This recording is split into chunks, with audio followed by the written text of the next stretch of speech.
kuasamu, nyalakan apimu, ku nyanyi oh. Seandainya aku berkata, aku mau berkata-kata seperti itu, maka sesungguhnya aku telah berkhianat kepada angkatan anak-anakmu. Luar biasa ya, ayat ini. Anda kalau ngerti ayat ini, ternyata ucapan perkataan yang tadi dikeluarkan sepanjang ayat 1, 2, 3, 4 sampai 14 tadi, ternyata itu hanya seandainya. Lihat saya baik-baik. Semua yang diucapkan tadi hanya satu kata, seandainya. Artinya selama tadi, ini hanya pergumulan seorang Asaf. Dia tidak keluarkan ke orang luar, dia hanya bergumul kepada Tuhan. Why Lord? Yang benar itu, engkau boleh punya masalah. Yang penting masuk dalam kamar, berdoa sama Tuhan. Saya kasih tahu anak-anak muda, kalau engkau punya masalah, jangan suka cerita. Apalagi romantisme, jangan cerita. Saya dulu kalau cinta sama orang gak pernah cerita loh saudara. Apalagi kalau dicintai orang gak pernah cerita, karena gak pernah dicintai. Ternyata Asaf ini dia orang yang mengerti tanggung jawab. Karena dia seorang pemimpin pujian, di bawah dia ada ribuan orang yang lebih melayani Tuhan juga sama-sama. Di bawah dia tahu akibatnya. Kalau sampai aku tidak menjadi contoh, aku mengkhianati engkau Tuhan. Keren ya. Maka itu saya ingetin semua jemaat, ambil bagian tanggung jawab di gereja. Orang yang punya tanggung jawab, di gereja, mulutnya gak sembarangan ngomong. Kenapa? Mau jadi contoh bagi orang lain, mau jadi teladan bagi orang lain, mau begini, mau begitu, hati-hati. Engkau gak bisa kayak orang biasa curhat sana curhat, gak bisa. Saya punya hal yang ingin saya ceritakan, ora iso. Lucu nggak kalau saya punya masalah kemudian saya cerita. Saya datang sama Pak Sasmita. Pak Sas tahu lah, aku punya masalah sama istriku tahu.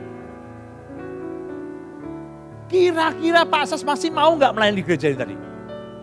Ayo. Loh, Anda gimana?